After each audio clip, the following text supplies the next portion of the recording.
We're back in the C-Ticket groove. Yeah.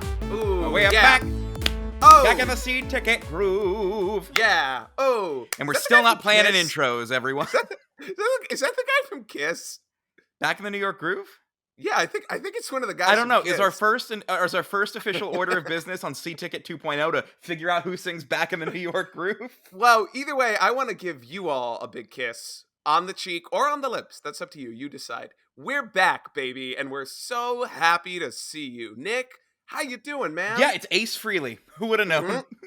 He's back in the... And I'm back! No, that was more Dr. Roxo. Nick, I'm so glad to see your face again. It is so nice to see you in this setting. Let me tell you, that month of like R&R from the pod was just... I know you have been going through. I've been going through it. I don't know what's going on. I've been going through it. Thank you, my lovely wife and friends, for not being a part of it. It was subjectively outside of them, but still. Yeah, and I had some time to kind of recharge my creative organs. Yes, that's of Nick which and I there are multiple. Nick and I locked ourselves in small little boxes and said, please don't come get us out until about close to the end of January. We also tried our best to forget each other entirely. It was like a bad breakup. And now we've gotten back together and everyone's happy about it. And it was the best sex I've ever had. Absolutely. Was it J-Lo and Batfleck that got back together and we were like happy about it again? They broke up like 20 years ago and got back to... Yeah, hell yeah, man. Man, hey, it's the long game, buddy. You got to play it sometimes. Remember how when we were like, yeah, we're gonna make the new show like less objectively gross and dumb, and we've already referenced having the first sex. thing I did was imply that we have had sex. Yeah. Yes. And we're I don't back. think that's gross. I think it's a beautiful thing. It's natural. No, Nick and James are back. Google Nick and James back shots on your work computer. Okay, and that's where it ends. All right, we had to get that out of our system. Yeah, we're back. Oh, man. So, we are kicking into high gear. Our first 2 episodes back on our main feed. That's right. Things are different now. We got 2 feet. Yes, are going to be each of our favorite attractions. We'll get into our primary topic in just a bit here. But before that, welcome to all the video viewers. I keep forgetting that's a thing, and I have to consider what I do with my body and face while we're recording. Yeah, barring any sort of weird shit that goes on, this will be available on YouTube for you to view as you eat breakfast or watch something else as like a Subway Surfers gameplay Family Guy Funny Moments compilation. Yeah, when I want to get Nick to listen, that's what I do. I look up like Family Guy Funny Moments Brian compilation or Lois compilation, and then he hones right the fuck in when you bring that up, like a razor's edge. So, we're jumping in with an episode on my favorite attraction at Walt Disney World, possibly in the world.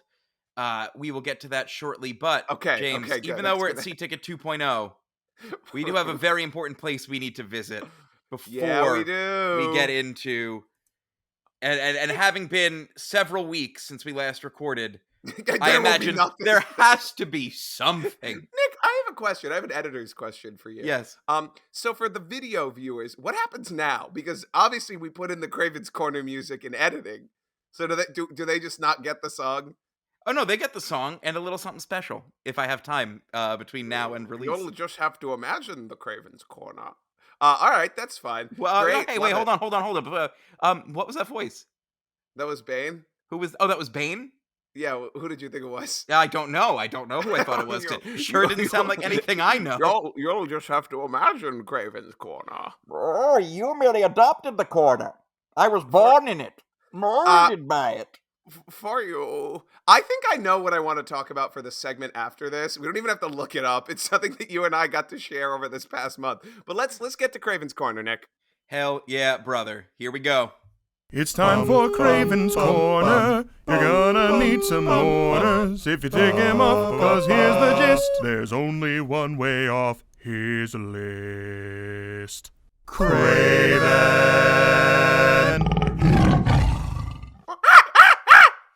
Okay, why are you you don't have to make the noises, James. I put those in I scared the editing. rabbit. I feel bad now. Let's do Yeah, it. well, that's what you get. Now you got a cranky rabbit on your hands for making Now stupid you monkey gotta crank noises. your rabbit. That's how it works. All right, so James, you seen any Mhm. news? No, no, no. I was letting you take this one. I thought we were doing one Kraven bit now that we have multiple bits. Yes, yes, yes, of course. Hey, did you know that Spider-Man No Way Home almost featured Kraven the Hunter instead of the multiverse? I think we've talked about Yeah, this. we have covered this conservatively one, and 4 it's the times. fifth. It's the fifth article down, which means it's like the fifth most recent thing. For some reason, for the past couple weeks, I kept mixing up Aaron Taylor Johnson with Jeremy Allen White, and I don't know why. And that made me a little bit more excited about Kraven. And then I forgot it's not the bear guy, and I was like, oh, all right, never mind. My Kraven interest is diminished. Kraven would fit right in a kitchen. Well, Because yeah, after he finishes the hunt, he's got to go prepare his meal. Yeah, which is a bloody rhino feat. Anyway, what's our news, Nick? Well,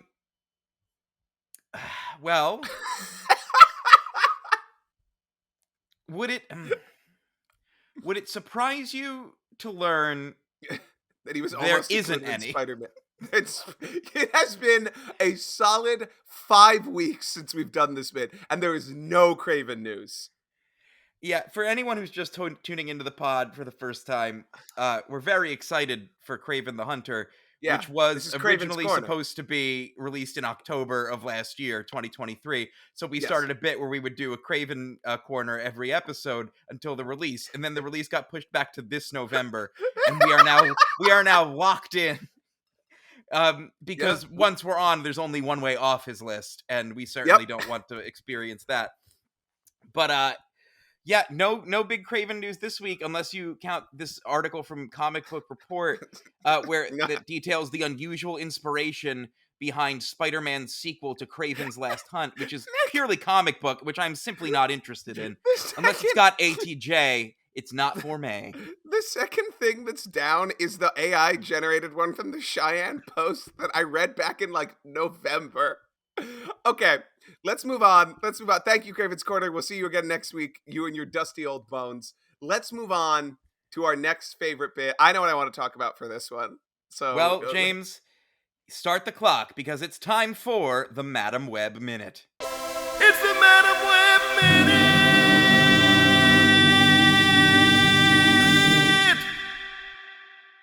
All right, hold on. Just in case, now that we have video, people can see that we really do. All right. 1 minute. Here we go. Yes. Okay. No. I want to You take it. I want to talk about the teaser trailer that we watched. That looks like, and I'm sorry, there's no other way to put this. Exclusively like an ad you see on a pornography website. Yeah, it's part of their social media marketing. It's a video of Dakota Johnson. I've seen it several times, and I still don't remember what she's saying because all I can focus on is how she says it. Yo, no, me too. But yes. And we'll find it. She talks about how you're gonna see Madam Web, but then she does this thing where she goes like, "You're gonna see Madam Web. In fact, I think you're gonna see it twice." And I'm like, "What the fuck?" So now Katie and I have started saying that Madam Web told me I'm gonna come twice, which is what we made it 8 minutes before the word. That's a secret word. The best comment I saw was somebody edited it into the Blade Runner scene where Ryan Gosling is just looking up at her doing the comment, and then the top comment was, "I can't wait till Madam Web makes a $1 million," and that's been sitting in my head all week.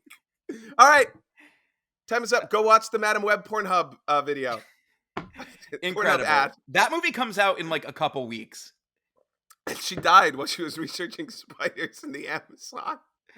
Nick, every time Nick goes to the movies, he sends me like a fucking, like they used to film bootleg movies of him watching the Madam Web trailer reciting all of them. And I go to the movies a lot, particularly over winter break. I went at least 3-4 times over winter break. And every single time, without fail, I would walk in at that part of the Madam Web trailer. Like, James, of those videos, I would say, I probably sent you 5 of them, and I would say 3 of them were me still walking into my seat as that trailer was playing. Because all you hear is, "What do you want from me? What do you want?" Yeah, the day that you went in to see that Sydney Sweeney human capybara love romance, it should have been you. No, Anybody but you. I was like, this is going to be a lot. He's going to come home overstimulated. We're going to have to give him James, quiet time. there were too many things bouncing around my brain, and particularly that night, I got a chair in the theater that didn't work with the recliner, like it wasn't functioning, No, so I had to sit no. straight up like it was fucking 2014. A theater pervert. It's a trench coat. Nick, I saw a meme a few days ago that was like clearly a fake phone number for Dua Lipa, and then the scene from Breaking Bad where he's like, "Call it, call it." No, you have James, to call it. I They know want to my stress. voice. I want to stress to you that is a real phone number for Dua Lipa. Oh, I can just call Dua Lipa. She put out like a viral thing where it was like text me or call me, and Oh. it would be like, yeah. Well, it was the Breaking Bad scene where Jesse's like, "Call, no, you have to Yeah, call. They James, know my you voice." sent this to me. I want you don't ever look at my stuff. I really wanted to edit He's that. right. I look through like 10 of them every couple days. I wanted to put Sydney Sweeney's phone number and then have you over, like, put your face over a wall, being like, "You have to call. You have to call." What's stopping you? You can still do that. I was busy today. I There's had a to new get my car Sydney inspected. Hot Ones that I haven't watched yet because, frankly, I don't know if I'll be able to handle it. Can we talk about the ride? Can we talk about the ride? We're done with the Madam Web minute. You know you're gonna see her twice. So nice you have to see her twice. Let's talk about. Wait, can I add 6 seconds to the Madam Web minute? Yeah, the Madam Web. There's a new 6 still that second got split. released for the official still of Adam Scott's character Ben Parker holding a fortune cookie, and everyone is commenting. You know what that fortune cookie is gonna say, right? Is that a Parks and Rec reference? But no, he's Ben Parker. You know what the fortune cookie is Is gonna it going to say. say with great? Oh man, is it going to say with great power comes great responsibility? That's absolutely what the fortune cookie is gonna say. You just That's know awful. it, right? That's You know it. You're robbing the character of his one thing. You're giving it to a fortune cookie instead. And now, if it doesn't say that, we're all gonna be mad. Anyway, moving on to the ride. We should bring back the Morbius minute on top James, of the Madam Web minute. It is time to jump in to the Amazon. meat of our first official episode back with video, C-Ticket 2.0, my favorite ride, Expedition Everest. Let's celebrate this momentous occasion by cracking open a cold one. I have my Rainforest Cafe souvenir glass here, and boy, oh boy, am I excited to dive in. Listen to that. Happy Baja-versary, everybody. It's a nice, cold, refreshing Baja Blast. Oh, Nick- hear that.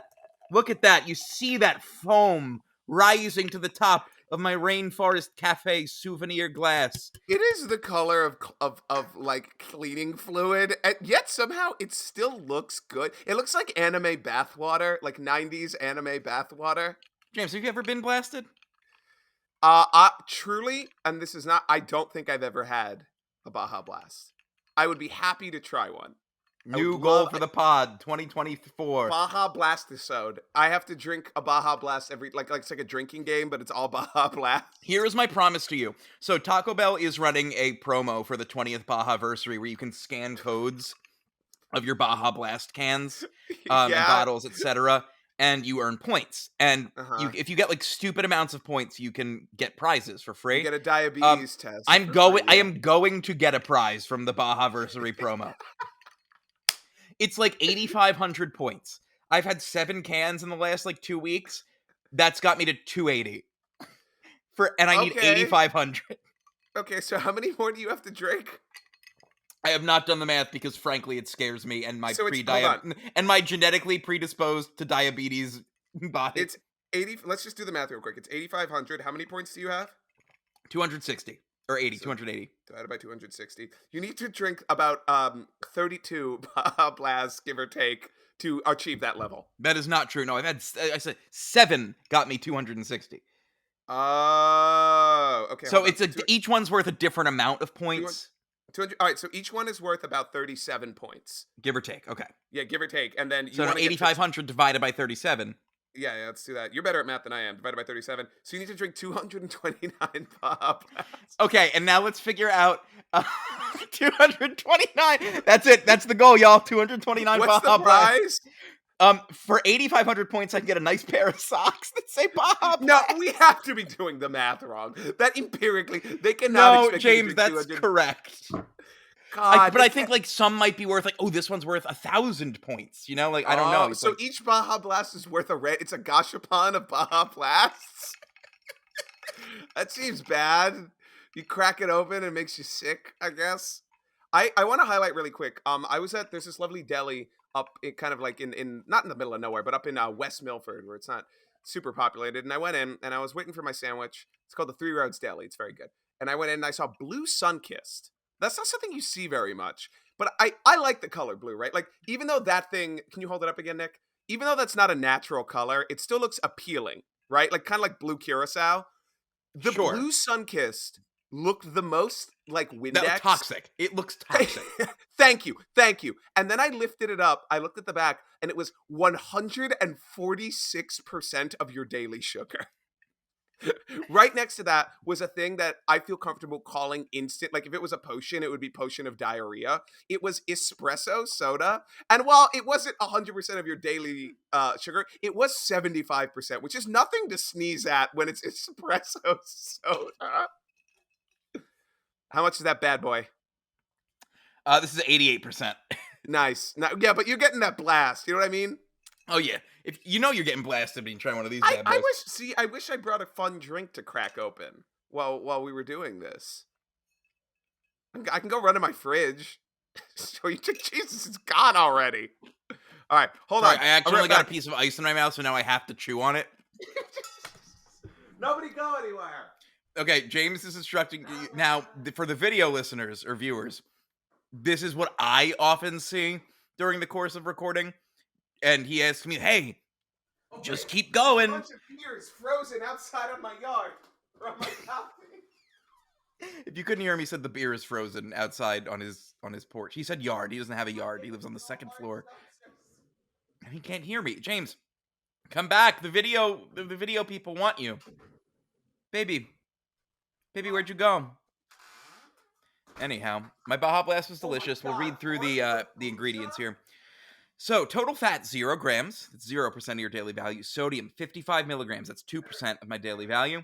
Total carbs, 44 grams. That's 16% of my daily value. Total sugars includes 44 grams added sugars. It's 44 grams, 88%. Protein, 0 grams. I can't guarantee I'm going to make it all the way through this.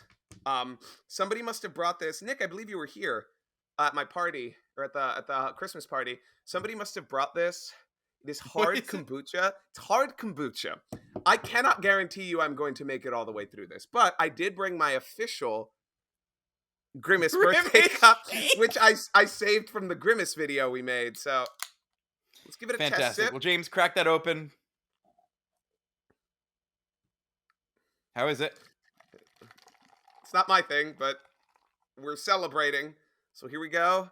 Cheers to the new years of C-Ticket 2.0. I spilled so much kombucha on my leg.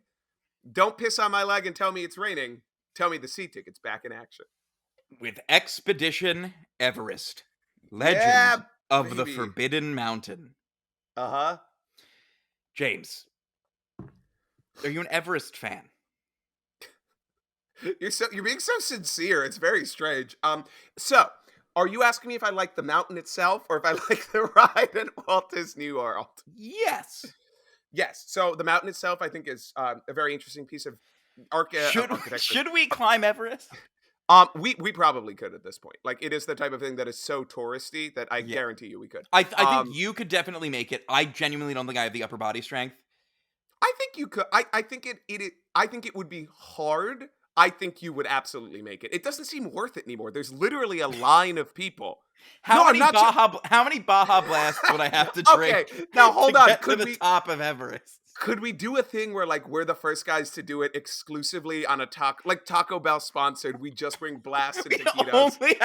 We're like supersize me for Everest. And the poor Sherpa is like, yeah, these dumb white guys shit themselves to death on it. We could become like, you know how they like use the corpses as markers? Yes. We could be like that, but it would be us in the throes of diarrhea. Clutching Baja Blasts. We look passed out like.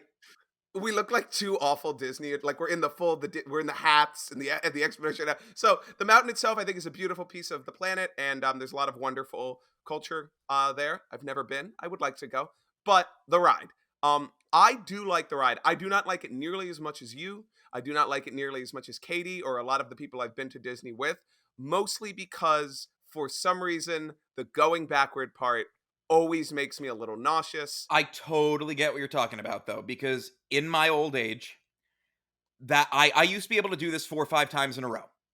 like pretty solidly 4 or 5 in a row. Yeah. Wow. Single rider, me and my dad would just bang this thing out. Yeah. I can now do maybe 2. Uh-huh. After 2, I'm usually tapping out because like my head is starting to hurt.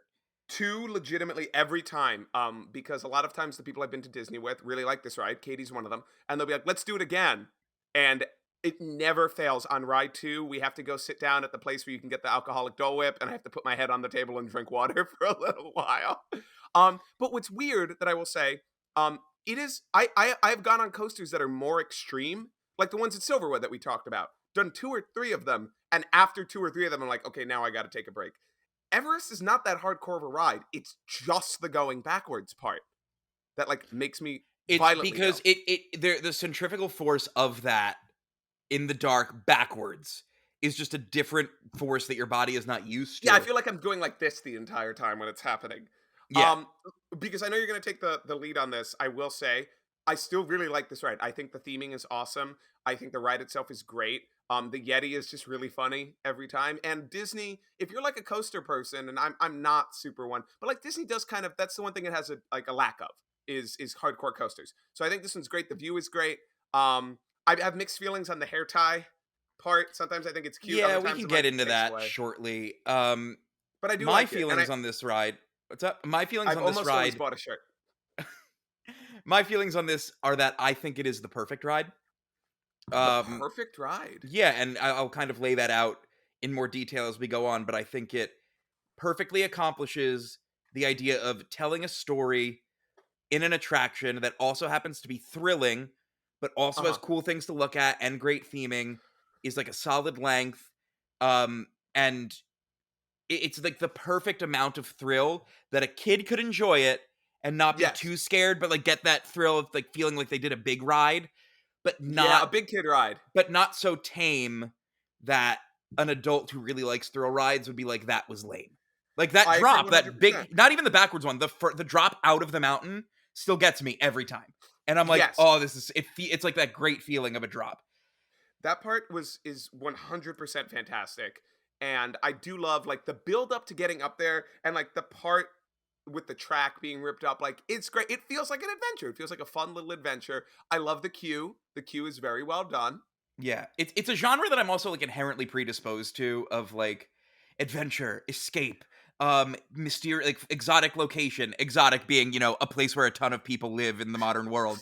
No, But but I know what you mean. yeah, Hold on, I'm taking a but picture and for like you our said, the story. build up, getting up to it. But I think the thing that makes it really perfect is Mhm. that the build up starts while you're still a solid 600 yards from the ride.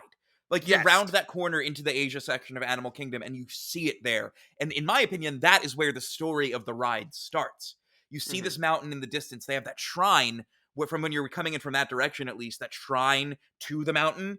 Like you're Mhm. still a solid 2 to 3 minute walk from the ride, from getting even into the line. That's a good point. I've never actually thought And about they're that. already starting to build that story of like I mean, in the theme park industry they call it a weenie, which is the thing that draws your eye and draws you in. So I Cinderella's did not castle know is it the was weenie. called. Wait, it's called a weenie? Yeah, it's like the thing that catches your eye and draws you down, like Main Street USA or the Chinese Theater at Hollywood Studios. It's I always thought it the was called like big. an icon or a landmark. I never knew it was Well, called a that is what weenie. like they call it in like for public, but like the designers would refer to it as the weenie. Like, what's the weenie of this area? I never Splash knew Mountain that. being the former weenie of What's our Frontierland. weenie? Our weenie is Fugment. Oh, okay, cool. I thought it was the constant tease of feet photos, but Fugman is our weenie. We should get, if we hit a certain fundraising goal, we should do one of those websites where you can make your own plushies, and we should make Fugment plushies. I don't And he know should the be. legality of that. Listen, James, I'll be I don't honest even with you. technically know if we own the Fugment image. I sincerely do not think that if we make a muscular dragon that looks vaguely like Figment, but is not a Figment, I don't think Disney's fighting for Figment as hard as you think they are. They're not gonna be like, oh yeah, this is our prize boy. We can't even let them come close. It's sort of a Pal World Pokemon scenario. Yeah. Yeah, so the Everest, I mean, to kind of reverse engineer a lot of my interests today, Uh-huh. Everest as an attraction and the area around it and Animal Kingdom as a whole really Okay. had an influence on the kind of media I enjoy. Like Uncharted Yes. 2 is one of my favorite games When you purely mentioned because you adventure, go through yeah. like Nepal and you play through these areas that I'm like, this is just like Animal Kingdom. It's just like being at the theme park.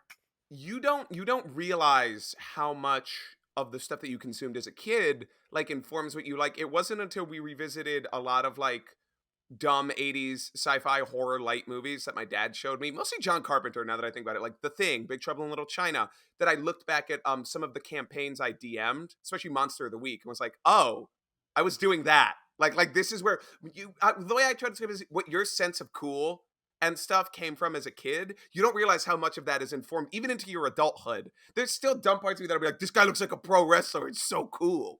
I know exactly the sort of escapism adventure thing. I think everybody wants that, right? Like even in movies like James Bond, nobody thinks I want to be a spy for the paperwork and destabilizing South America. You're like, oh, I'm gonna go to a foreign country and get in a car chase and blah blah. It's exciting, you know?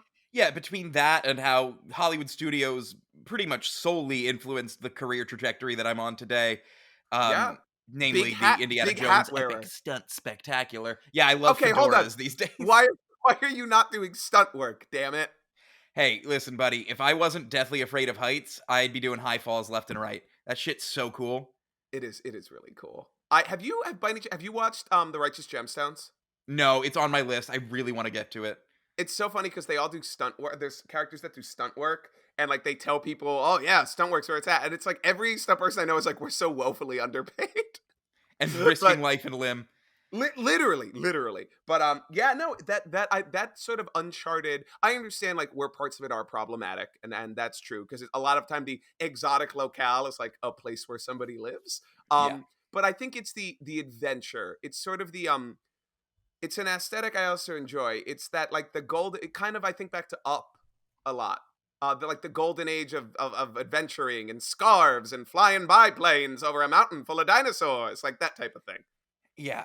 So, to me, the story of Expedition Everest, which full title is Expedition Everest: Legend of the Forbidden Mountain, Yeah, I forget about that a begins lot. well before you even get into the queue for the ride. And that is why, and this is something I've talked about doing for a while, and one of my goals this year is to finally do it. I want to make like a video essay detailing how I think this ride actually follows perfect 3-act story structure, which is why it works so well. And Really? I think it's the perfect example of telling a story in an attraction because James, you will notice in the queue, there's no pre-show. Like there's no No. pre-show room where someone comes up to you and explains, "So, I'm taking an expedition and you're going to be my guests." Hello, And then, I'm "Oh the no, Yeti something hunter. goes wrong." No, it just Uh-oh. all of the storytelling happens around you and you absorb it. And it harkens back to this thing that Walt Disney tried to do with the original Fantasyland dark rides, which is like Okay. make the rider the main character. And Uh-huh. instead, and like it didn't work because everyone was like, "Okay, where's Peter Pan?" He's like, "Well, you're Peter Pan." Like, no, fuck, I want to see Yeah. the characters that I know and love. But No, I this get that. does the "you're the main character" thing in such a successful way that the guests don't even know. Half the time, they don't even realize that they're a part of the story until they've already innately absorbed it. Which is yeah, that's a good point, which is so interesting because I wish I'd done more of it, but when they offered that free online Imagineering course, a lot of the videos about the people designing the set, like that is the point, right? Like when you go to what's the Jock Lindsay's Hangar Bar, Mm-hmm. the lady who made like the awesome set decorations and stuff, where she explained how like we're telling the story of like Indy was here and all these people were here, but like your story is now what's being taken over, right? Like you're kind of the character here, and that's so innate in everything that they do. But yeah, now that I think about it, like certain rides, yeah, they kind of put a character front and forward because like you can't make the leap always to I'm the main character. This is a criticism that I've seen lately a lot from people on the internet, and I think honestly, just the things that Twitter feeds me and TikTok feeds me are just to like get reactions because Mhm. and engagement. It doesn't feed me things I agree And it with. works It because feeds you'll me text me stuff purely. every once in a while and be like, "Arr." It feeds me purely things that it knows are going to get me to hate click it. But a Mhm. lot of the Oh criticisms yeah, yeah. a lot of the criticisms I see are things like, "Oh, Imagineers focus too much on story instead of just making a fun ride." And I'm like, no, they've always focused on story. Maybe they're doing it in a different way, and you might not like it. It might not be affecting you in the same way because you're Uh-huh. seeing through it now because you're not at the same age you were when you maybe rode these other things. But like people Yeah. use Rise of the Resistance as an example. Some I've seen where they say like, oh, they're by making you the character instead of just putting in the characters that you like, you're not getting to experience like the perfect Star Wars ride. It's just sets and But stormtroopers. Like, all of those characters are also still there in yeah, that ride. that's my point. They're also still there, and it works. I think that also works really well at doing the same things that Everest does. Yeah. That it's in making you feel like you are a part of an actual Star Wars chase. It's got 3 different fucking things going on. I think that's the second most perfect ride in the world. I love Rise of the Resistance. I do. And I like it. Excuse me, my hard kombucha is coming up. It's a thing where it almost feels related to what happens in a lot of media now, especially legacy media, where there seems to be a fear to let a new character or a new story stand on its own, so we have to shove Obi-Wan in there, right? And I did not play. Did you play Jedi Fallen Order 2 by any chance? I have not gotten to that one yet. Well, people praised the Boba Fett cameo in that because he shows up at the end of the mission in a situation that makes sense for him to be in. Action character. Oh, it's a side mission. He shows up. That doesn't mean I would have been excited by it. So, hey, how long is that? Can you do me a favor? Google how long that game's been out. Listen, buddy. Sorry. Go back. Jedi Fallen Order spoilers 2 minutes ago. But it was praised for being like, yeah, we're doing video now. We'll just put the fucking clip in while we're at it. It was shaved. It was praised for being a pretty understandable conservative use of a cameo, and not what we see in a lot of Star Wars shows now, which is, hey, this show doesn't have its own story, and we're scared that these characters won't be able to stand, so we have to shove Anakin in every 5 minutes. And I've talked about how, like, I will eat that delicious slop every day, but it's not the same as a balanced meal, right? Like, it feels like the microwave meal equivalent. Yeah. And I you can see that in some rides too, where like you're saying, the Imagineers had trust in the writers to kind of see their role in this. But if they're afraid they won't, they'll be like, and here's Ray every 2 minutes just to keep you. It's the Family Guy funny moments. It's the Subway Surfer gameplay. Yeah, I have always kind of inherently had an issue, and this might seem kind of amateurish or make it seem like, yeah, this kid went to art school and he's just sensitive about his work. But I've always kind of inherently had an issue with criticism of like things people don't really understand. Like when people try to say like, oh, this movie's bad. I'm like, no, it's not objectively bad. And I could point out all the reasons why because I have my degree in this. Like these people who make these criticisms, you're not engineers, you're not artists, you're not storytellers. You just like theme parks, and I'm glad you enjoy them. But like maybe just an idea, the professionals who made a career out of this might know a little bit more about the logistics of it than you do. That is not to say it's immune from criticism, but I think the tenor of the criticism is oftentimes unfair and misdirected. I take issue when I'm told something is subjectively bad or good, and it's a piece of art or something that, sure, there are some things that maybe you can truly argue is subjectively bad or subjectively good. But like there are movies that I don't personally like, but I know is a good movie, if that makes sense, or it's a well-made movie, and I'm not going to sit here and tell you it's bad. I will sit there and be like, I was bored, didn't do it for me, but I will never be like, it's a bad movie. And that's the thing that always bugged me that my parents used to do. My parents are pretty great, but they would always be like, yeah, this is a bad movie. And I'd be like, well, no, you didn't like it. That's the difference. I liked it, and if I tell you it's good, you're not going to suddenly change your mind. So you didn't like it because of the characters, whatever. So yeah, I think what you're saying is right. A lot of the opinions on these rides are polarizing Twitter stuff because that gets clicks, right? Like you being like, Everest is a well-structured ride and I enjoy it. Nothing. Some guy being like, the Yeti sucks and I want to rip its dick off. That's going to get a lot more clicks. Yeah. So I was baited today. Somebody shared a thing about like Ben Shapiro kills it in this new rap song with some asshole who I'm not even going to name because I don't want to give him any more credit because he's a tool. And I was like, I don't want to listen to this, but I'm like, they really put Ben Shapiro in a rap song? Did he do well? Oh, no, he didn't. All right, did he really kill it? And I gave them a listen, and no, he didn't. He just talks. But also, he's an asshole. But like, I was like, we're not immune to this. Like, even though we're like a generation that is hyper aware of it, we still fall for it, and which is why it keeps happening. Should we start doing more of that? Clickbait? Should we start putting more like clickbait in the C-Ticket episodes? You won't believe how many times they use the word "cum." You won't believe this man drank how many Baja Blasts on camera? The king of Baja strikes again. So, Expedition Everest, Legend of the Forbidden Mountain. James, it's Yes. time for our favorite pastime. Okay. Reading the official Disney website copy! Let me put on my spectacles. Okay, yes. Bring it up, my friend. Expedition Everest, Legend of the Forbidden Mountain. Careen through icy Himalayan peaks on a speeding train while avoiding the clutches of the mythic Yeti. Subheading, Yeti or not, here he comes. Okay, the tonal difference in those two things. Yeti or not, here he comes. Wander into a Tibetan village at the base of Mount Everest and board a train to the, quote, top of the world, unquote.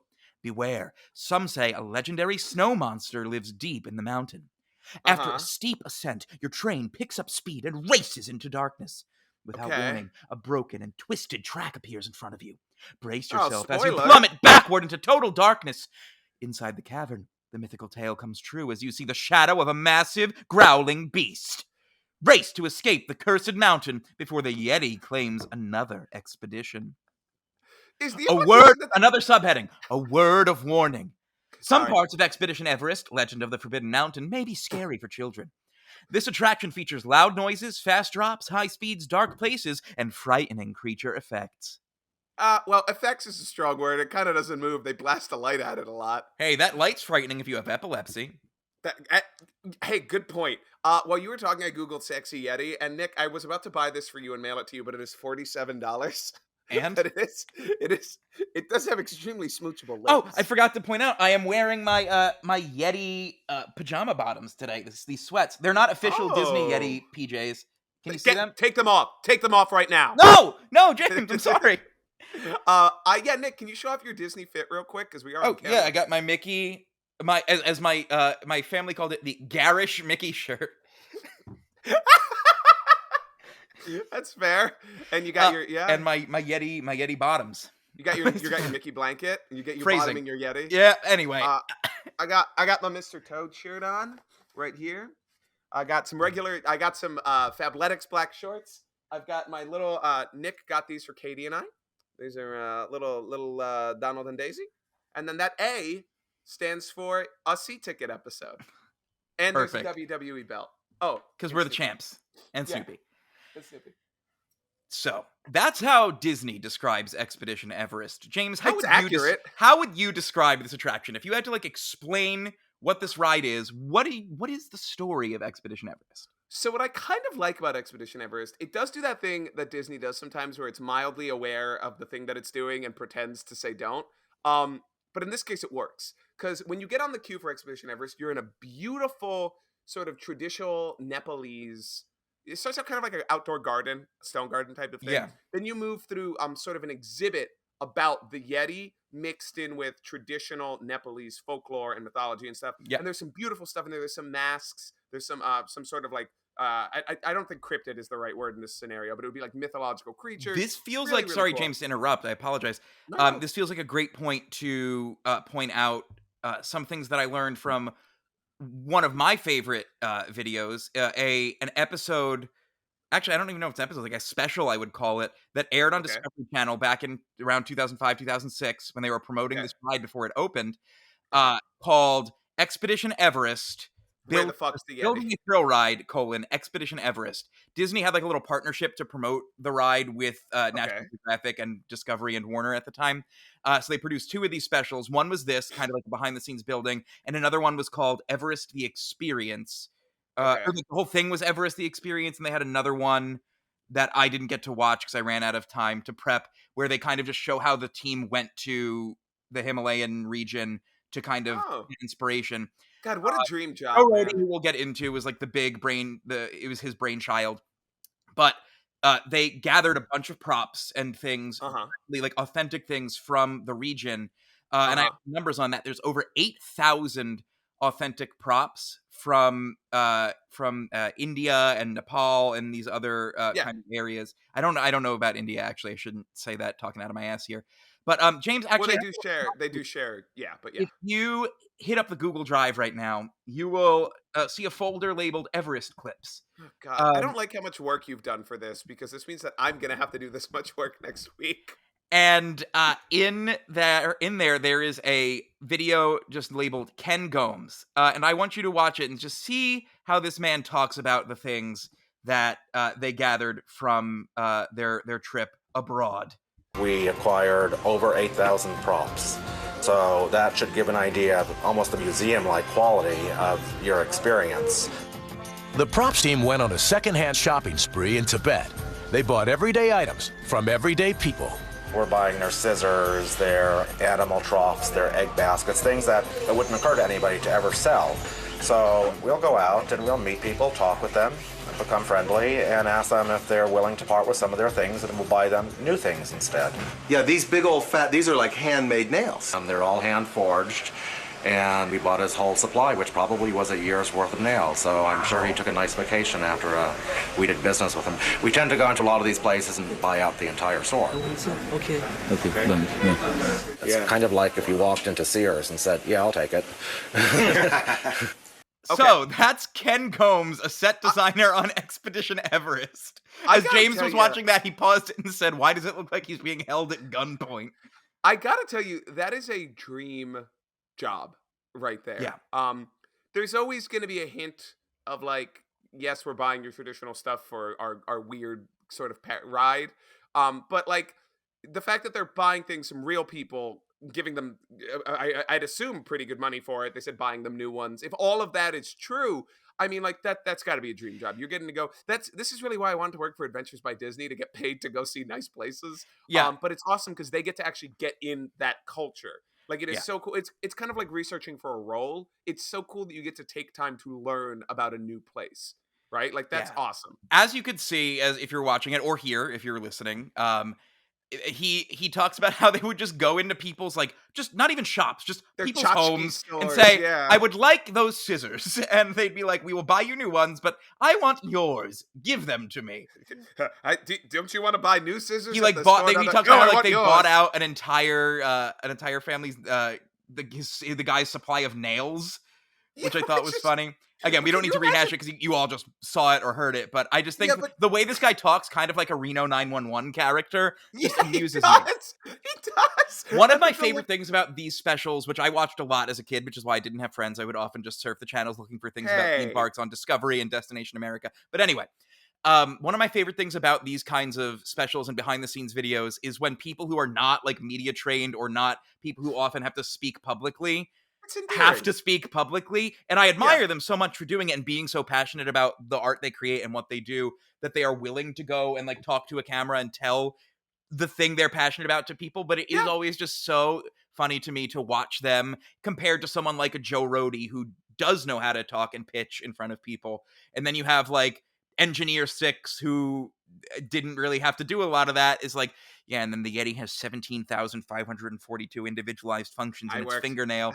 And I worked on the Yeti's pubes. No, stop! Don't say that on the camera. Don't say that on camera. Can that be our new character, the guy who designed the Yeti pubes? Yeah, the guy who designs every unsavory. Write that down for the eventual C-Ticket sketch show we'll Yeti create. Pubes. We've talked about this in the past, but watching a person talk about something they are truly passionate, favorite thing in the world, knowledgeable about. I always bring Scap as an example. Our good friend Errol. I don't have much interest in physics. But when Errol starts talking about physics, I'm like, we had an open mic night in college where literally all he did was a physics lesson for 5 minutes, and everyone was enthralled. People were asking questions. It was the most insane thing I've ever witnessed in my life. Yes. Yeah. It was awesome. It was awesome. So let's move on. I'm sorry I interrupted you there. So we're going through the queue, and I don't remember. Yes. You enter a museum that is sort of half like mythological, reverential, kind of talking about the culture and the folklore, and then it kind of evolves into like a look out for the Yeti, boys. There's a creature up on them hills. And I only know a little bit about this because I used to do a presentation on the Yeti for the senior citizens I used to work with. But Yeti fever was a real thing. When Edmund Hillary and, oh my goodness, I'm forgetting his name, and I want to specifically not forget it because he did not get enough credit when he was Tenzing Norgay, the guy who he climbed with, who I guess you would call a Sherpa. He was one of the people who worked there, one of the mountain people. And Edmund Hillary was always very big about giving him credit, but of course he wasn't white, so nobody else wanted to. Edmund Hillary and Tenzing Norgay climbed the mountain and stuff, and that led to a lot of other people climbing the mountain. And then this led to Yeti fever when a footprint was found And of course, the Yeti is part of Nepalese culture, so it was already a pre-established thing. And today, they think what this was a footprint of a bear that melted a little bit and then refroze. But anyway, Yeti fever sweeps the Likely United States. story. And Nick, I may have told you this story before, so you can stop me if I've done it on the podcast, but this is one of my favorite anecdotes. So Yeti fever sweeps the world. People from the US are like, we got to get our hands on this fucking Yeti. More and more people are trying to climb this mountain, trying to find this Yeti. Back then, climbing Everest and the surrounding mountains was not like a tourist thing. Anyway, eventually the Nepalese government is like, no more. People keep stealing shit. They're like, the monasteries and locals are like trying to give away pieces of stuff to go back to the US to try and prove there is a Yeti. So anyway, Jimmy Stewart, now I'll lasso the moon for you, honey, guy, goes on a honeymoon to Nepal with his wife. And Nepal has honey, we have to go see if we can catch the Yeti in Nepal. Wait, this gets better. So, they've closed. They're like not doing tourism anymore, but they're like, fine, it's Jimmy Stewart. He was in Harvey. We have to let him in. So he goes, and a monastery, I don't know if I'm getting all these details 100% right, but you can Google it, is like, Jimmy Stewart, we have a Yeti finger. You need to get it back to the United States, because there are people who are like, we will test the Yeti finger. Wait, let me check my pockets. Zuzu's Yeti finger. Zuzu. Batman, you've got to give the Yeti finger to Jimmy Stewart. So my friends and I have talked about this before. It's a running bit with my coworkers doing the Bane voice and the Jimmy Stewart voice. The difference between Bane and Jimmy Stewart is muffled. I'm doing the same voice. You can't tell. I'm not changing my voice at all, but now it's suddenly Bane, and now it's Jimmy Stewart when I remove my hands from my mouth. You merely embraced the rabbit, Batman. I was born with Harvey, shaped by him. All right, so he gets this finger because a monastery. Because that's the thing, there was scientists back in the U.S. that were like, we will test for Yeti pieces. So this monastery is like, take this finger with you, Jimmy Stewart. And the Nepalese government is like not happy about this. So Jimmy Stewart puts his fucking finger in his wife's underwear. She's not wearing it. I want to clarify. That would have been kinky. In her suitcase. And I don't remember if at this point in the story they catch him with it or not. But either way, it gets back to the US and they're like, yeah, this is just a human finger. You smuggled a human finger out of Nepal. But like Yeti fever was a fucking thing, dude. It's so funny. Oh, man. Oh, Jesus. You know what they say? It's so funny. It sounds like you said Jesus. Every time a bell rings, Jimmy Stewart gets another Yeti finger. Every time a bell rings, check Jimmy Stewart's wife's underwear for Yeti fingers. That was his you go in the bedroom. Oh, Yeti fingers. So Stewart. Again, I believe the story starts when you first see the mountain. That's your call to adventure. It draws you in. Then you get into the queue for this. You're like, "Ooh, let me go learn about this Yeti." You walk through and you go through the Yeti Museum. Now, I'll be honest, I cannot remember the last time I went through the full Everest queue. My best guess is it was in 2016. So we're talking because you're a decade, because I always do single rider. Even with my dad, like, well, we're friends. Single rider is so funny to me. It goes like single rider should be the name of our podcast. Well, I'm married, but okay, that's fine. Yeah, well, how about we do 2.5? No, 2.5 riders. 2.5 riders. What's that movie? You, Me, and Dupree. Can we do anything with that? 3 men and a single rider. Hey, that could be. Isn't there a Disney swingers group that deserves a whole episode? We'll talk about that later. So, I don't know when the last time I did this was, but I do remember it being filled with really interesting stuff to look at and read about. It's genuinely and here's awesome. what's cool: it's genuine information, which makes the storytelling feel legit. Because when they do inject their bits of lore and fiction, it is automatically justified and like, what's the word I'm looking for? It is elevated and I don't know. You know what I'm trying to say? It makes it feel fucking real. There's always going to be we can all disagree on this. There's always going to be a level of cognitive dissonance trying to find something genuine at an American theme park. There's always going to be a level of because no amount of I'm at the China Pavilion, no matter how much authentic Chinese stuff you're going to stack it with, is ever going to be like, well, I'm not in China. I'm not supporting a Chinese business, but I think there is a difference in kind of an inauthentic presentation, like you might see somewhere else, and a genuine concerted effort to bring in things that are real, compensate people who work there, who live there. I agree with you. I think it's a lot better than some sort of facsimile, some sort of impartial sort of thing, right? I think it's really cool. And this is where I say it kind of does that thing where it kind of understands itself, where then you get to the sensationalist part and all the white explorers are like, we got to find us a Yeti, boys. And all the Nepalese posters are like, don't do that. Don't go look for the Yeti. It's a bad idea. Yeti's going to get you. And then in the ride, James, you can I still inject? go. Can I give you some lore? A new character Absolutely. to join the ranks of Strono Spew Cookie some Tugs? lore, Olive. Whoa. Well, they come. The idea of the story, as pitched what? by Disney, is that guests come to the Tibetan village because they want to get to Everest. They see it, but Norbu and Bob are ready to comply. Oh man. Um, Those are the guys from Lilo and Stitch, right? Jumba and Pleakley.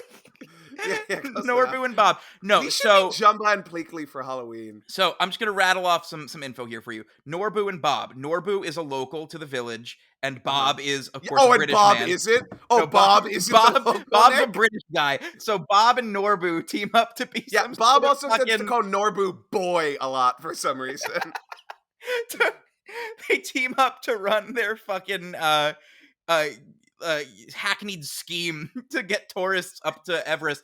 But the idea is that the locals obviously are scared of the Yeti and don't want you to go to Everest because you have to go through the 'cause it's a Forbidden fucking Mountain. monster. Well, because here's the thing, and here's something that a lot of people don't realize, and I think this might be the only knock against this ride, is how unclear this is. The ride is not on Mount Everest. The ride is in the Forbidden Mountain. Oh, I always thought the Forbidden Mountain was just like a colloquialism for Everest. So James, if you're looking, Everest. when you are looking at like the big structure of Mount Everest, of Expedition Everest, the big mountain you're seeing is not Mount Everest. You are seeing the Forbidden Mountain. Mount Everest is there, but it's behind with forced perspective. Huh. So Yeah, you're right. we'll I have did to like not make a know post that. and point this out. But Mount Everest is technically there, but you never reach Mount Everest. You get into the Forbidden Mountain and the train tracks are ripped up. So basically what they do, Norbu and Bob, is they repurpose a base camp from the Royal Anandapur Tea Company to tie it in with the village of Anandapur and the surrounding area. Because it has access to railways through the Forbidden Mountain that have been closed off since 1934 because of Yeti attacks. And they dismiss the warnings of the Yeti Museum nearby. I feel like the Yeti Museum isn't really mythological at this point if people have been attacked by the fucking Yeti. Like, at this point, it's just a real it's threat. just a museum. And then, so this information is all coming from the Society of Explorers and Adventurers wiki. Of course, C being the organization that ties together a bunch of Disney attractions. We could do a whole episode on C. We could do like a whole series on C. But here's some fun C facts. ticket. Boom. The touring company served individuals including the Brit Colonel Edward Blanchard and groups such as the Anandapur Polo Club and an all-American women's expedition. Okay. Awesome. I guess. That's Norbu and Bob. Of course, the message of the ride being, you don't have a right to everything you want to claim. The ride even has a theme. How many rides have a theme, James? All of them. It's a theme park. Name a ride. I'll give you the theme. Anyway. Okay. Let's go with Space Mountain. Transit is fun and look forward towards the future. Humanity will claim the stars. Okay. Buzz Lightyear Space Ranger spin. If it moves, kill it. Next. Alien swirling saucers. Don't trust aliens. They will make you sick. All right. Hey, I'm proven wrong. Every ride does have a theme. I was really hoping you'd keep going with more and more absurd ones. Okay.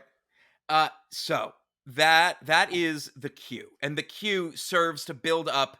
If we're looking at the classic story structure here, it's kind of the we call this the ordinary world portion of the thing, and you could also consider this when the hero has their refusal of the call to adventure, where they're like, I probably shouldn't go. They're warning us about the Yeti. I shouldn't touch that Yeti. Yeah, and then you of course do get on the train. And here's something fun, which I did know this fact, but they go into more detail in it in that special, which you can watch online, by the way. It's all on YouTube. You know how the steam rises from the smokestack at the back of the train when it's in the station?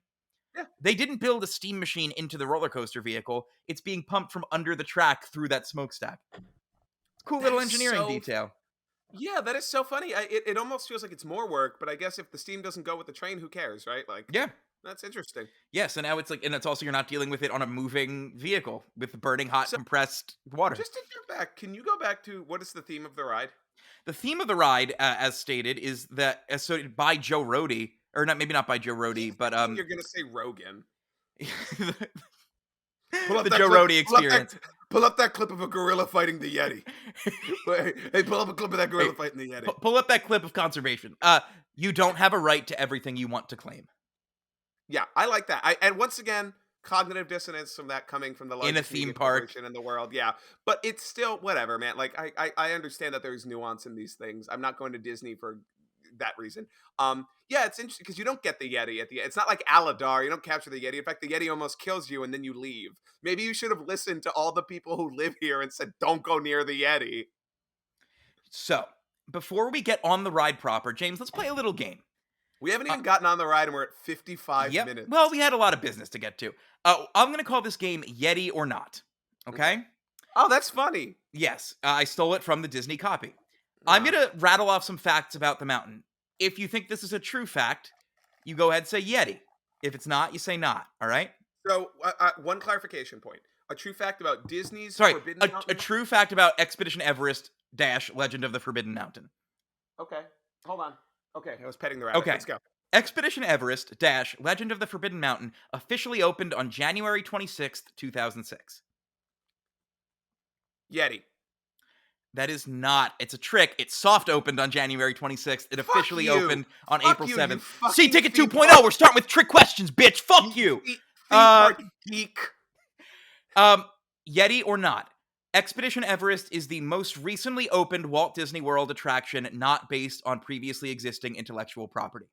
Not based on previous intellectual property. Wow. Yeti. That is true. That in 2006 was the last time Disney World opened a depressing. ride that was not based on intellectual property. Avatar was based off something? Avatar. I What's wouldn't the, hey, know. what's the theme of Flight of Passage? Flight of Passage. This actually probably has one too. So The theme of Flight of Passage is you can join up with whatever culture you want as long as you hang around for enough time. sure. Okay. Yeti or not? The ride cost okay. How do I phrase this? Yeti or not? Not. Yeti not, or not? Not. Yeti or not? This ride held the Guinness World Record for most expensive theme park attraction ever built. Not. Yeti. It cost around $100 million, Wait. All right, which hold was on. I a haven't- Guinness World Record until Hagrid's Magical Creature Motorbike Adventure. After I said it, I realized I was wrong because I for some reason in my head I was like still has, and I'm like, there's no way that costs more than some of these other rides. Yeah, that makes sense. Yeah, Hagrid's broke that. I'm But shitting as the of the Yeti right 2011 Guinness Book of World Records, it was in there. I'm Yetiing the bed right now. This is not good. Yeti or not, it is Disney's 18th mountain-themed attraction. 18th. Space. Big. Not. This is Yeti. This is true. Now, I imagine they're counting duplicates when they you, count that this doesn't number in. count. That is true. It is the 18th around the world.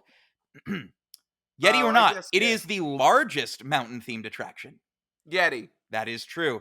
Yeti or not, Yeah. it is the tallest attraction at Walt Disney World. Yeti. That is also true. It is 199 feet Yeah. and 6 inches, which beats Tower of Terror by 6 inches. And 6 inches is a big deal. All right, it's a lot.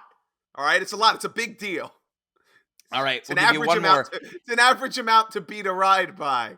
Yeti or not, the Yeti animatronic, the mountain, and the track are all one contiguous structure. Not.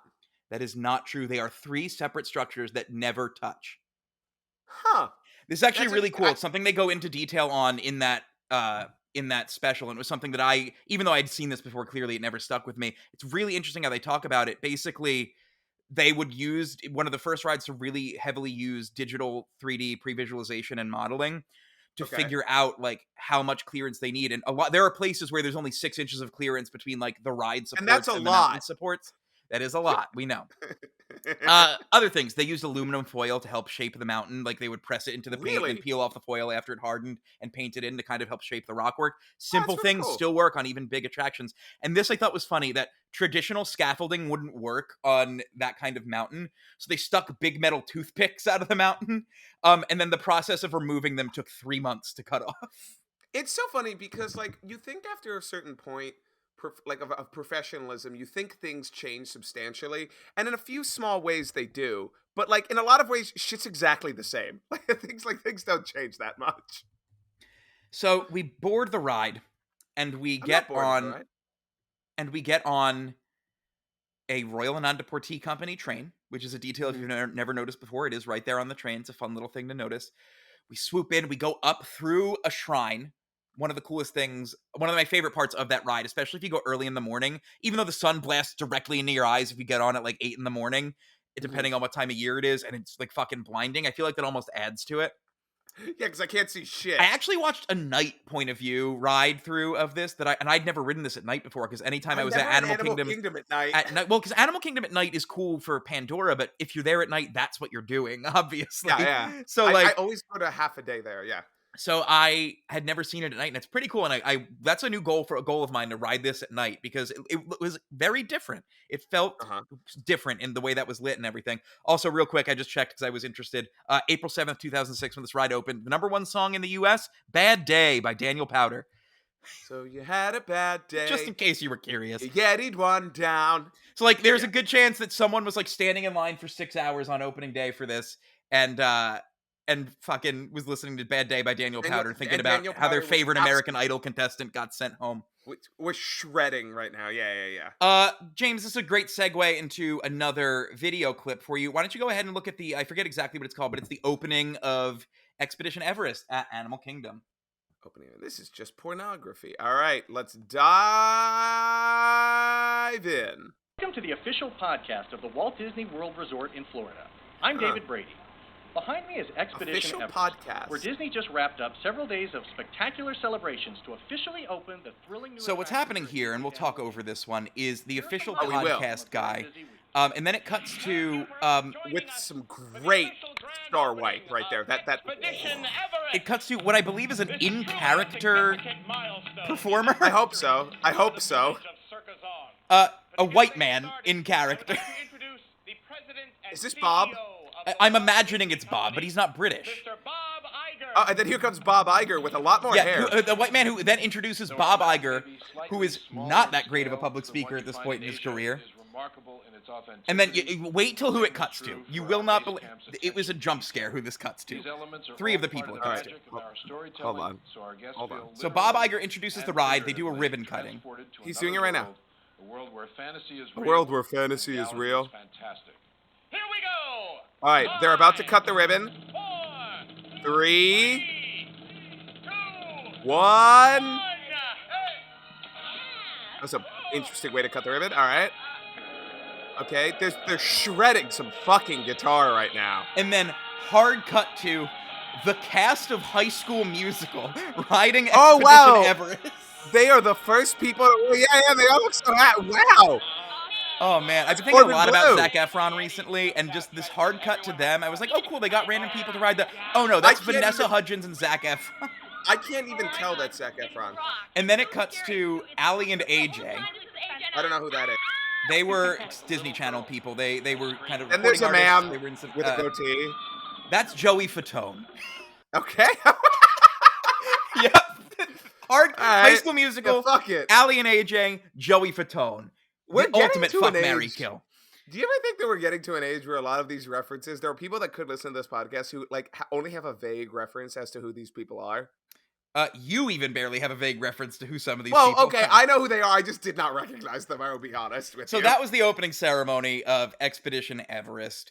You get on the ride, you go up through a shrine, you go through the mountain a little bit, and then you come to a point where the track is broken and bent above you. And the ride stops here, so this seems like a good spot for us to stop and talk a little bit about some of the things you see when you stop. First of all, great views of the surrounding area as you're going up the lift hill, which was apparently, and I never thought of it, but apparently it was one of the fastest lift hills ever built at the time. And might still hold that, but I never thought of it as particularly fast. No, I guess not. I mean, I don't know. At this point, I don't ride it enough to know. Yeah, but I guess it does go pretty quick. But you get stopped at the ride stops hard, and you look around you and see beautifully painted rock work. You hear the roars of the Yeti in the distance, and then you see a bunch of fucking hair ties all over the ground. Okay, we talked about this. So yeah, there's a thing where people leave their hair ties at the top of the ride right before it goes backwards, right? Yes. Is that right before it goes backwards? Correct. It is cute in a way of like, haha, there's everybody, but it also does definitely take away from the theming of the ride. I don't hate it's one of those things where it depends on my mood, right? It's like seeing somebody's name carved into a tree. When I'm in park ranger mode, I'm like, fucking leave that tree alone. When I'm just walking around, I'm like, that's cute, I guess, maybe. Actually, I'm not gonna lie, I don't like when people carve their names in trees. That was a bad example. So you see a bunch of hair ties, and you also see something that a lot of people very rarely notice, and it has become affectionately known in the community as bird on a stick. Are you familiar with bird on a stick? Nick, I'm not familiar. I mean, I've had chicken kebab before, if that's what you're Bird asking on a me. stick is appropriately named Bird because on a stick. it is a sculpted bird figure that is presumably on a stick that moves into view I as hope you so, Nick. go backwards.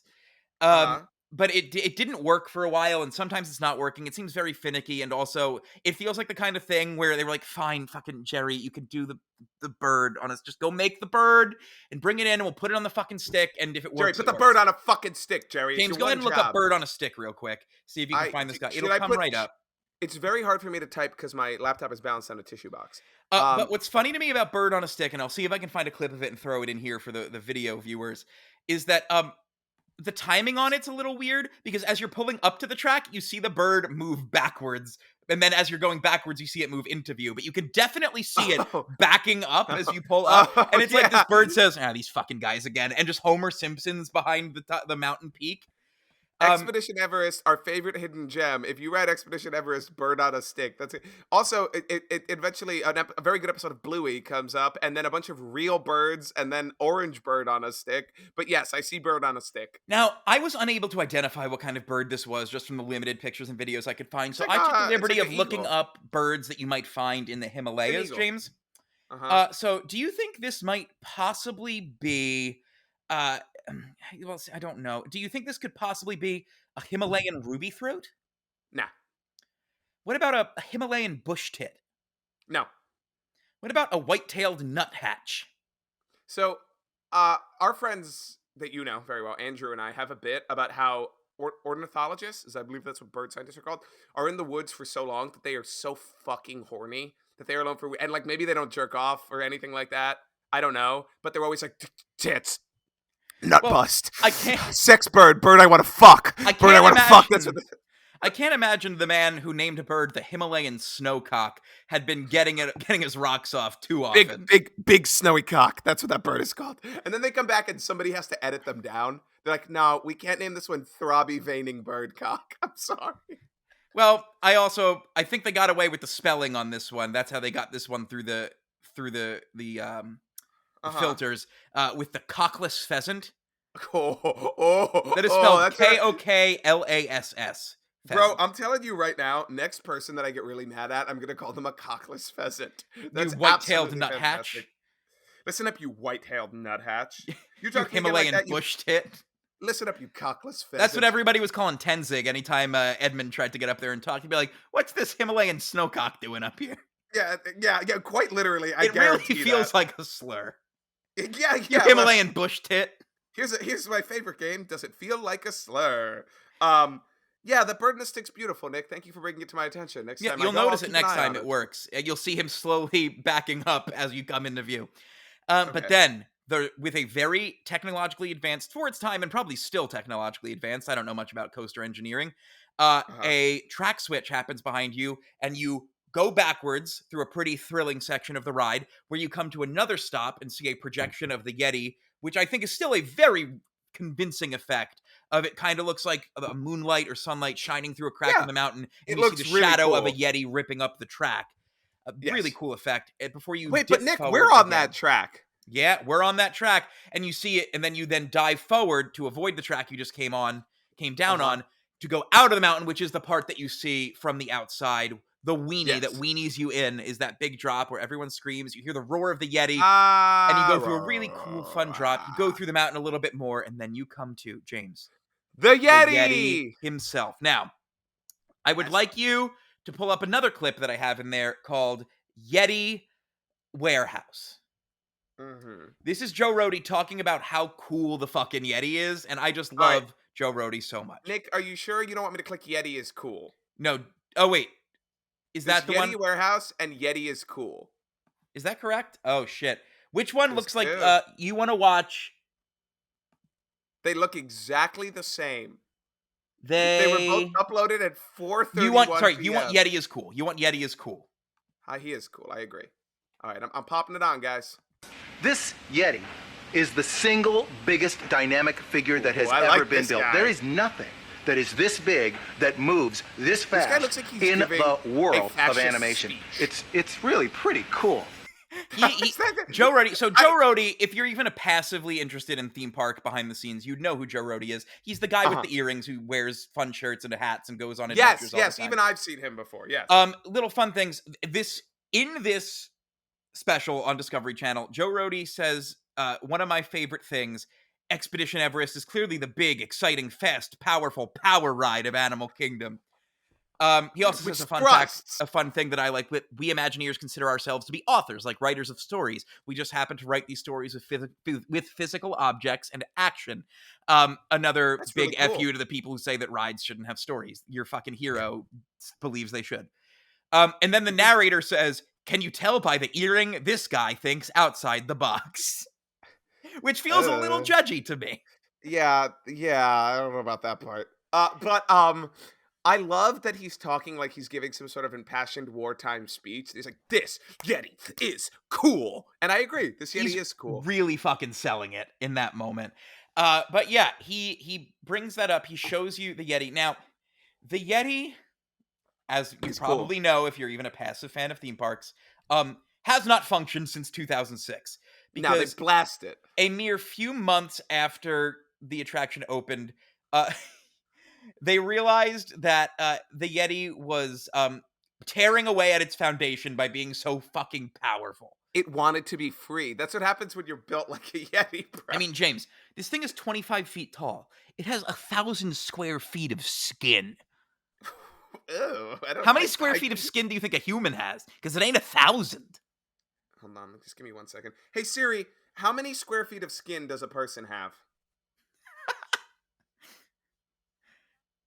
We have about 22 square feet of skin. Yeah, this bad boy has 1,000. They believe that the malfunction... I can't argue with that. I do not have that much skin. They believe that the issue in that it was that there was likely a glitch in the 4D scheduling software they used to design this that caused some sort of issue where it just couldn't handle the sheer force of his movements. So James, what I'd like you to do now is open up the file called Yeti Warehouse. Okay. Because it's this gonna be hard is... to follow up Yeti is cool. Yeah, let me know when you're pressing play and I'll watch it at the same time. All right, I'm hovering over the play button. I hit play. Here we go. It just started. Ever.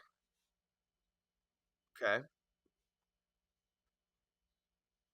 Secret California Laboratory. Why? What the what? So the button of that video is mainly why I wanted you to watch it. It's one of my favorite things. They're trying to prevent a case of Yeti identity theft. So what you can't see in the video if you're just listening is that you are in a secret California warehouse where they have hung up a sheet of massive like fucking American Psycho drop cloth. And are lighting the Yeti from behind to obscure his identity because they didn't want to give away the secrets. Which is annoying because there's really no good video of the Yeti functioning. Because if you have on-ride POV, it's from 2006 digital cameras in the 3 months that this thing was working, and you're going past it at like 30 miles an hour. So you don't really get to see it in all of its glory. Two things struck me from that video. One is the way that they said Disney allowed cameras in here. It's their own warehouse. You're not an outside you work for Disney. Whatever. Two, the Yeti serves its purpose just fine how it works now. Seeing it move makes me realize how much cooler it would be if it could actually move, because the movement is great. It looks realistic. So fluid for something that massive. It's not choppy. It's not like ooh, you know? It's really fluid movement for a figure like, 25 feet tall with 1,000 square feet of skin. If I had that much skin, I wouldn't be able to move like that. You don't know that. You've never tried. So since 2006, the Yeti has been operating in what has been known as B mode. A lot of attractions have a B mode for big effects for when they're not working so that they don't have to fully remove it. And their B mode for this is they flash a strobe light at it to give the illusion of movement, which honestly does work pretty well. Oh, it looks good, but it is like a scary movie effect. It's not quite as good. Yeah, combined with the roaring and like the speed of the ride and the wind and the occasionally mist, it works for the most part. But people still want the Yeti to be fixed, to the point where people would ask Joe Rohde about this a lot. And as Twitter became more popular, they'd tweet at him a lot. But he was asked directly in 2013 at the D23 convention, and his response was, quote, "You have to understand, it's a giant complicated machine sitting on top of like a 46-foot tall tower in the middle of a finished building. So it's really hard to fix, but we are working on it and we continue It's to also a work on giant it. Yeti. We have tried several, and I don't know why this is in quote, things. None of them quite get to the key." One guy came in and just kept touching it. We don't know what I don't think he even worked for Disney. None of them quite get to the key turning of the 40-foot tower inside of a finished building, but we are working on it. I will fix the Yeti someday, I swear. Followed by the ultimate Ron Howard interjection voice. Rohde retired from Walt Disney Imagineering effective January 4th, 2021, never having completed the repairs to the Yeti animatronic. I'm sorry. I was about to say, do you think this guy's it's literally going to publish the date of his death before he fixes the Yeti? Rohde, unfortunately, was killed by the Yeti when it collapsed upon him in 2021. Yeah, so essentially the Yeti is sealed in like the fucking cask of Amontillado and can't be fixed unless they cut open the mountain. Now, James, do you believe, say it on record here, do you believe the Yeti will ever be fixed? No. I think it will. I think one day Animal Kingdom will have enough that they can justifiably shut down Everest for an extended refurbishment where they're going to do routine things. It won't be the purpose of the refurbishment, but I think that once they get in there, I don't think it's that hard of a fix. Yes. Again, I don't know engineering, but it sounds like to me the kind of thing where if they could feasibly get this thing into and out of the mountain, they would be able to do it. They understand what the issue is and can they've diagnosed it. How many lives do you think it will take? Any number is fine. You don't think there'd be some cosmic irony in the theme of this ride being you can't have the Yeti and the fact that the Yeti does not work, and you don't think there will be some sort of curse that kills people when they try to climb the mountain and fix the Yeti? I've taken a lot of government applications, and they're always 1 to 5, strongly agree to strongly disagree. Do I think they will fix a Yeti? 4, somewhat disagree. I'm not saying it's impossible, but I don't think it's very likely. Somewhat disagree. Okay. Somewhat disagree. Fair enough. So then you dive out of the mountain one last time, through some mist, through some woods. No, I'm kidding. But the mist effects are another thing that people have long yearned for. And like very recently, I remember seeing an article where like, holy shit, the mist is working again. Apparently at the top of the mountain, when it first opened, they would blast mist out to kind of make it look like you were in the... They showed that in the video with the High School Musical people. Yeah, and I guess looking back, I never really remember seeing it in all these years, but I saw it recently. So I guess it's working again. Great. But yeah, they do highlight. There's like a not insignificant amount of time in the special devoted to the guy talking about how he made the mist work. Yeah, this is our mist guy. Really interesting shit. We bought it from Nepal. It's Nepalese water. we really put out that dick. Yeah, so that's the Yeti. One more fun thing about the mountain as I'm just looking through my notes. People have compared it to the Matterhorn at Disneyland, but it's like the Matterhorn on crack because the Matterhorn is a coaster that goes through essentially Himalayan mountain where an abominable snowman attacks. But this is like ratcheted up to 11. Yeah, I've never ridden the Matterhorn, so... Yeah, it's like that meme that's like the guy's yearbook photo. It's like Cool Mountain, or it's like the mountain and the Cooler Mountain. That's kind of what this is. Yes. Daniel and the Cooler Daniel. Yeah. And there's also, again, I mentioned before, as you're walking up to the mountain from afar, there's a little shrine. And if you line it up from a point of view, the peaks of that shrine match perfectly the peaks of Everest and the Forbidden Mountain. I never knew that. Yeah. So... You know, that's a lot of what I have, but Disney did a lot of promotion on this with this special. This was big for them. Yes, it did. If I recall correctly, this was at a point in time where they were hyping up how in 2006, I don't remember if this was for, I think, yeah, because Walt was born in 1906. Am I wrong on that? Jesus fucking Christ, that's old. I think, so this was the 100 Years of Magic. So for 100 Years of Magic, they were hyping up how What? Nothing. 100 Years of Magic, every park was going to get a new attraction. And they were hyping that up big, and this was the one. So this was the first time I remember being acutely aware of Disney promoting new attractions or like talking about new things that were You opening were up. old enough at this point, right? I was 11, I think, around Yeah, that's like 2006. we have I'd be 11. cognition at that point. Yeah, Yeah, and object permanence. So I'm able to barely. remember. I remember they did like a thing where like Goofy. I don't know if he was like scaling the mountain. I feel like this might be He a died on the Mandela mountain, effect. bro. As you His climb corpse- as you climb Everest, yeah, they use Goofy as the 40% way up marker, Yeah, it's his frozen corpse, and you there's can just hear a the hole in an ice wall in "Woo-hoo-hoo." the shape of him. So they did a lot of promotion, including some TV spots that aired nationally. So James, you could go ahead and click on the clip labeled Everest commercial. Of course, how could I not? I'll watch this Sorry, with I'm a you little as sniffly. well. Where is it? It's in the Disney's Disney's Kingdom? Animal Kingdom Everest promo, it's called. In the Video quality on shadows this of is Mount way Everest, a train awaits.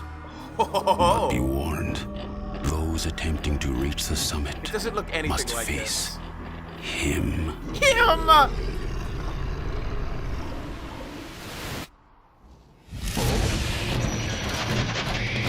This is, Expedition Everest, a chilling new ride at Disney's Animal Kingdom Park. this is a lot more intense than the ride itself is. I know. I really all I wanted you to hear was my favorite quote, which is "Those attempting to reach the summit must face him." Him. You know what that read like? A sci-fi original movie trailer. Yes, but like Yeah, the it's kind with of the the kind bad of thing. CGI. It's the kind of thing that the kids in my senior film class would write. Yes. Yeah. Okay. Like they really think I- they've cracked the scariest thing that's ever happened, and it's Him? just him. Him. He's just a little guy, man. He's just a little dude living on a mountain. Leave him alone. So they did a lot of promo work. They ran ads in Times Square that I remember seeing. That had like I don't think it was like QR codes at the time, but I think you could like text in if I'm recalling correctly. And the Yeti would text you back. It's like Dua Lipa. So, our friend Nick Perez, he had a GPS that had some incredible modes on it, and the one we would often use was Dr. Nightmare. And Dr. Nightmare was this sort of Dr. Frankenstein with a very low voice. I guess this was back before they thought like GPS voices should probably be like not distracting, because every once in a while he would do this thing on long drives where he would go, "Don't look in the back seat," which was genuinely frightening. But more importantly, it came with Yeti mode, and Yeti mode was Yeti mode would read out instead of giving you actual directions, which was incredible. You'd be like, I think this is a right. It was good. It's good stuff. So imagine if you called the Yeti, that's what he would tell you. We are coming to the end of our expedition, James, and as that And happens, we will finally ever rest. we could do a whole episode on Joe Rohde, but I do want to give him a little bit more love. He's pretty much solely responsible for Animal Kingdom. Obviously, there are hundreds, if not thousands, of artists, and it's going to be great for video. Hundreds of thousands of artists and craftsmen and engineers and cast members responsible for bringing that park to life, but it is pretty singularly his vision. That still lives on to this day. His themes of conservation. He's such a cool guy that I would really love to do a deeper dive into. And he has an earring. I didn't So meet you know him, he but knows I cool. saw him in the park one day and got a picture of him along with the producer of Avatar, John Landau, I believe is his name. Cool. They were like right toward the beginning of Avatar opening, of Pandora opening. So it was really cool to kind of like see him in person and just like, wow, this guy that I've seen on all these specials growing up is real. But there's a clip of him. There's a clip in there called "In the Rain," something about the rain. In the reigns of the Yeti? Something like that. May the ready, woe, a Yeti be upon ye? It's called Joe Rohde in the Rain is what it's called. This sounds different. Here we go. Ready? I just want you to appreciate how much he appreciates his work. Because everything is so realistic. When it rains, when you're in a storm, it just feels more real. So I think it kind of looks great in the rain. What a delightful man. This guy, he's just the coolest guy to watch interviews with because he cares so much about what he does. He's also a great follow on social media. He posts sketches. He's constantly going on adventures and like drawing shit. He's such a cool dude. It seems like the coolest job in the world, and this guy seems like one of the coolest people in the world. So naturally, it's really gonna compound. So that's Joe Rohde. Now, Rogan, yeah. Before we go, there is one more thing I would like to do. Part of the special is also devoted to talking about the sound design of this attraction, how many speakers there are, where the speakers are placed and hidden, and it's really cool to see. But they also talk about how they consulted with a biologist to design the look of the Yeti, and how they had to craft the Yeti's roar. Okay. So, James, there is a clip in there Yeti's called Roar. Yeti Roar. Why Good don't you name go for a ahead beer. and play that clip for me right now? What does the cry of an imaginary creature sound like? Gotta use your imagination.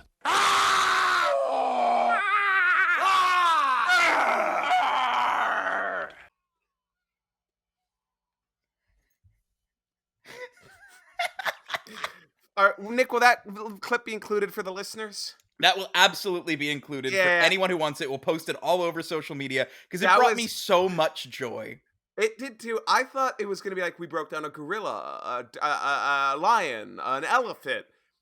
Nope, just a bunch of dudes screaming. Fuck yeah, I can get behind that. For those who are Bunch of not employees watching and are just screaming. listening, that was a clip. They just cut to a bunch of like cast members, like construction team members, people who were just around, whoever they could find on the day, probably said, "Hey, do a Yeti roar," and they all did Scream it. into the camera. And boy, did it all look like they fucking went for it. All right, Nick. Here's what we do. James, so, after what does a Yeti What? sound like? I was gonna say we save it for the end and we do it right before we log off. Okay, but fair. How do you want to do it? Do we want to do it now? Let's wrap it up, guys. We're back! Ticket Podcast. Oh, we should have introduced ourselves at the top. Damn it, we're bad at that. God damn it! Yeah, it's we fucked up immediately. That's James Perlas. I'm Nick. Fuck. There's Nick D'Ambrosia, and we are The let's say it C-Ticket at the same time, Podcast. The C-Ticket Podcast. It's not the best theme park podcast, but it's probably probably someone's somebody's favorite. favorite. You can I find think us on it- social media, which will be much more active now on Instagram, Twitter, and the TikTok. And you can shoot us an email, cticketpod@gmail.com. We'd love to hear from you. Find us on YouTube. We'll be up the C-Ticket Podcast on YouTube. And hey, hopefully by now we have our Patreon up and ready. Find We'll us have on details of how to Patreon. access that in our description below. I think we should list the levels, and then I think we should list one that's $50 a month, and the only thing they get is a picture of our feet. Like a stupid amount of money. James, I guarantee someone will do it. That is why, because like some bored rich guy is gonna be like, yeah, I want to see these guys' feet, and if they pay it once, fine, that's great, and then you get as many pictures of our feet as you want, as many as you want. Nick, I've had a lovely time in this first new episode back. I can't wait to do all this fun, cool stuff. And why don't we close with our Yeti roars? So James, we'll go you first and then me. Let's hear, what does a I feel Yeti like- sound like? I feel like you have more practice though. All right. All right. Here's what I need. Can you give me a context for which my Yeti is being sort of engaged? Okay, here's the scene. I'm going to set the scene. Okay. You are going about your business in your home. And then you Warming up. see a Himalayan gentleman and a white guy with a tea train coming up the mountain. Go. All right, so I'm going about my business, and I'm like, and then the train comes out, and I go, Okay, cool. Now, James, can you give me a scene? oh, okay. So your Yeti is exploring its skin. You have a lot of it. You have a lot of skin. You're exploring it, and then you're kind of embarrassed and shocked because a man with an earring walks in on you as you're exploring your skin. Okay, here we go. yeah. Hey. Oh, hey, I'm touching my skin here. I'm Yetiing over fucking here. Oh! Thank you for listening, everybody. We are so happy to be back. We are so happy to have you here. Hey, tell your friends, boost us up, watch the video, listen to the podcast, shoot us an email, find us on social medias, Patreon, baby. Give us money so we can afford to keep doing this. Yes, please. I have no joke here. She expedition on my Everest till I... Legend of the Forbidden Mountains. Till I Yeti. Good night, They everyone. should fix the name. It's a bit misleading.